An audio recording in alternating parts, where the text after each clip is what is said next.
Olá, eu sou Everton, enfermeiro residente do programa de cardiopneumologia do INCOR, sob orientação da enfermeira doutora Paula Buch. Nosso trabalho é intitulado Caracterização dos pacientes com cardiopatia adquirida associada à insuficiência cardíaca em acompanhamento ambulatorial. Uma breve introdução sobre o tema. As cardiopatias, então, são um grupo de doenças cardíacas, ou seja, qualquer doença que atinge o músculo cardíaco pode ser denominado cardiopatia. É de aspecto multifatorial, promove alterações então anatômicas, funcionais e elétricas no coração, podendo ocorrer com todas elas juntas. A insuficiência cardíaca em si, então, é conhecida como a via final de todas as cardiopatias. São conhecidas diversas etiologias da insuficiência cardíaca.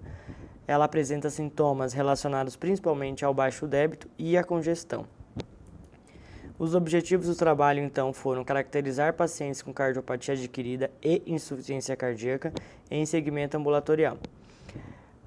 Os específicos foram, então, identificar o perfil demográfico, identificar a etiologia, descrever comorbidades, identificar o tratamento farmacológico, identificar achados eletro- e ecocardiográficos, além disso, realizar associações estatísticas entre a etiologia da IC e as características clínicas encontradas. O estudo, então, tratou-se de um transversal retrospectivo e quantitativo. A nossa população e local foram pacientes acima de 18 anos com insuficiência cardíaca em acompanhamento ambulatorial. O ambulatório escolhido foi o de cardiopatias gerais do Instituto do Coração. Pacientes com cardiopatia congênita foram excluídos, além de não ser acompanhado neste ambulatório, é um grupo específico dentro da cardiologia. A coleta e análise, então, foi solicitado ao setor de informações hospitalares um registro eletrônico de todos os pacientes atendidos neste ambulatório com o diagnóstico de 2016 a 2019. As variáveis utilizadas foram de acordo com a literatura, principalmente sexo, faixa etária, etiologia, comorbidades associadas a IC, fração de ejeção, tratamento farmacológico, classe funcional e alterações no eletro e no ecocardiograma. Foi aplicado, então, testes de associação e análise de significância das variáveis. Como resultados, as características demográficas encontradas foram uma amostra de 100 pacientes, sendo 37% do sexo feminino e 63% do sexo masculino. A faixa etária encontrada foi, em maioria, acima de 65 anos, com um valor de P significante de 0,03. A média de idade foi de 65,28 anos. A menor idade encontrada foi 32 e a maior 88. As etiologias mais prevalentes, então, foram a chagásica e hipertensiva, 27% cada, seguidas das etiologias isquêmica, 22%, e idiopática. Aqui chama a atenção que o estado de São Paulo é considerado uma região endêmica para chagas, então o que pode justificar esse valor mais elevado de etiologia chagásica, que no Brasil na verdade, a isquêmica.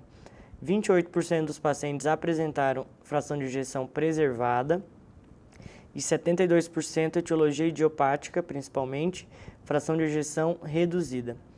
As comorbidades cardíacas mais prevalentes, então, foram hipertensão arterial, fibrilação atrial e doença arterial coronariana.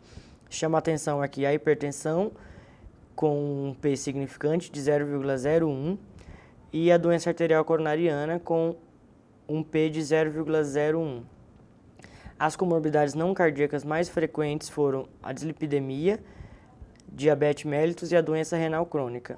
Neste ponto, chamamos a atenção para a dislipidemia, que teve uma significante estatística com um P de 0,03 e o diabetes mellitus de um P de 0,02. A doença renal crônica não apresentou significante estatística, mas a literatura chama atenção para um pior desfecho quando ela está presente junto com a IC. Características clínicas também aqui. O bloqueio de ramo esquerdo foi a alteração elétrica mais comum. A disfunção valvar e dilatação de câmeras foram as alterações ecocardiográficas mais frequentes, porém não apresentaram significante estatística. A classe funcional 1 foi a mais prevalente, 46%, seguida da classe funcional 2, de 31%, e a 3, de 22%.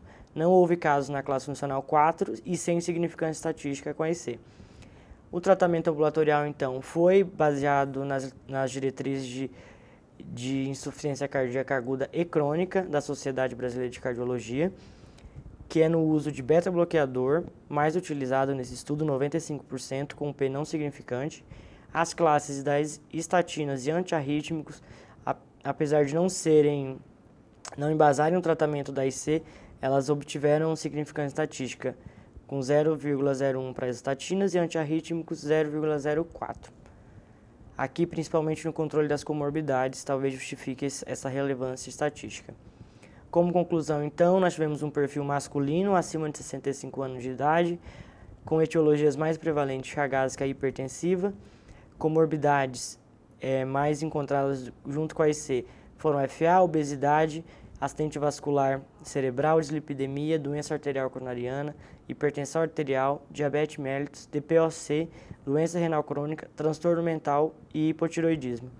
O tratamento, então, foi baseado no uso de beta-bloqueador e ECA, bloqueador do receptor de angiotensina na impossibilidade de usar IECA e vasodilatador oral. A classe funcional mais prevalente foi a 1, não foram encontradas alterações eletro- e ecocardiográficas significantes. A categoria faixa etária, as comorbidades, dislipidemia, doença arterial, hipertensão, diabetes, DPOC, o uso de antiarrítmicos e as estatinas estiveram associadas à etiologia da IC com um P significante. Obrigado, esse é meu trabalho.